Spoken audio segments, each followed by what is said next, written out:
Mymensingh medical কলেজে হাসপাতালে যে মর্গ, সে মর্গে একটি মৃত তরুণী ধর্ষণের শিকার হয়েছেন। ধর্ষক হিসাবে অভিযুক্ত যিনি আবু সাইদ নামের এক যুবককে, তার বয়স প্রায় 19, তাকে গ্রেপ্তার করা হয়েছে।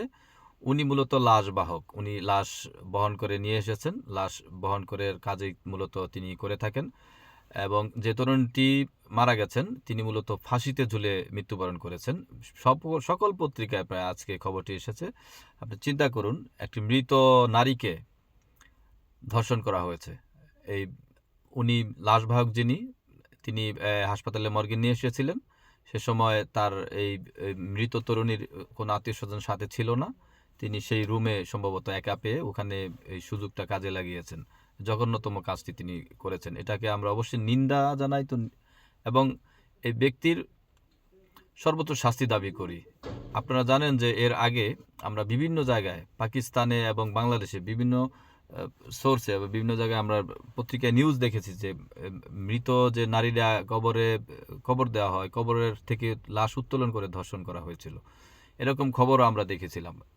এই জঘন্য বিকৃত মন মানসিকতার যে মানুষগুলো, তাদের উপযুক্ত শাস্তি অবশ্যই হওয়া উচিত।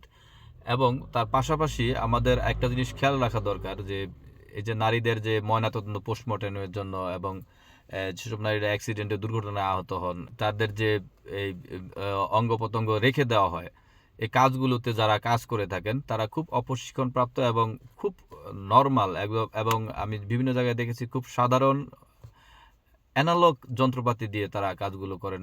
এগুলো খুব অগোছালো এবং অনেক পুরাতন ছুরি চাকু দিয়ে এই কাজগুলো করে থাকেন। এখানে সরকারের দৃষ্টি আকর্ষণ করছি, এখানে অবশ্যই এই প্রশিক্ষণপ্রাপ্ত এবং উপযুক্ত ব্যক্তিদের এই কাজগুলোতে নিয়োগ দেওয়া উচিত। কারণ এইসব কাজ আসলে অনেকে করতে ইচ্ছুক হয় না, বা অনেকে আবার করে থাকেন যে পূর্বপুরুষ থেকে, তার বাবা করেছে তার ছেলেও করছে, এরকম পূর্বপুরুষের থেকে কোটাভিত্তিক কাজটা হয়ে থাকে। এখানে সরকারের গুরুত্বপূর্ণ নজর দেওয়া উচিত, এবং নারীদেরকে যেন আরও সেফলি, সম্মানজনকভাবে এই কাজগুলোর দায়িত্ব নারীদের কাছে দেওয়া হয়, নারীদের মাধ্যমে যে কাজগুলো করা হয়।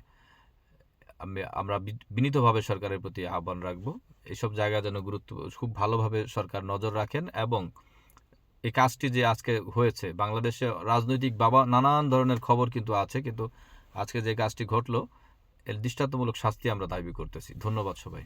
আল্লাহ হাফেজ।